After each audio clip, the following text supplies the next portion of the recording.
ఎంత ప్రేమ కలిగిన దేవుడు అంటే మోసకరమైన రోగం కలిగిన హృదయాన్ని ఆయన నాకి అంటాడు.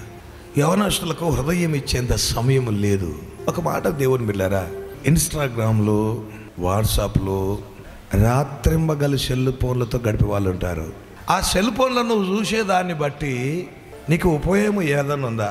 సరే, రాజకీయాల గురించి అనుకో, రాజకీయాలు ఏమన్నా రాజకీయాలు వెళ్ళడానికి ప్రయత్నం చేస్తావా? దాని వాటి వలన పోనీ సినిమాలు చూస్తావు, సినిమాల్లోకి ఏమైనా వెళ్తావా? ఎందుకు ప్రయోజనము లేని వ్యర్థమైన వాటిని చూడడానికి దేవుడు నీకు ఇచ్చిన ఆయుష్, ఆరోగ్యం, నీ యవ్వనకాల జీవితం, నీ సమయమంతా దానికి ఖర్చు పెడితే నీ జీవితానికి అర్థం ఏంటి? నీకొక గోల్ లేదా? నీకొక గురి గమ్యం లేదా?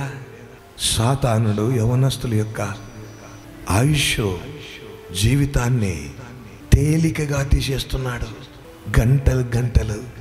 దేవుని బిడ్డ, అందుకే పరిశుద్ధ గ్రంథంలో ఈ ప్రపంచములో మోసకరమైన హృదయం, రోగము కలిగిన ఈ హృదయం, పగ, కక్ష, క్రోధం, కామం, అసూయ, ద్వేష, పగ, ఈర్ష్య నిండిపోయిన ఈ హృదయాన్ని యేసయ్య అంటాడు, నాకు నీ బంగారు వెండి ఏది కాదు, నా కుమారుడా నీ చెడిపోయిన హృదయం నాకి. ఎందుకంటే దాన్ని నేను నూతన పరిచి పరిశుద్ధముగా మార్చగలను.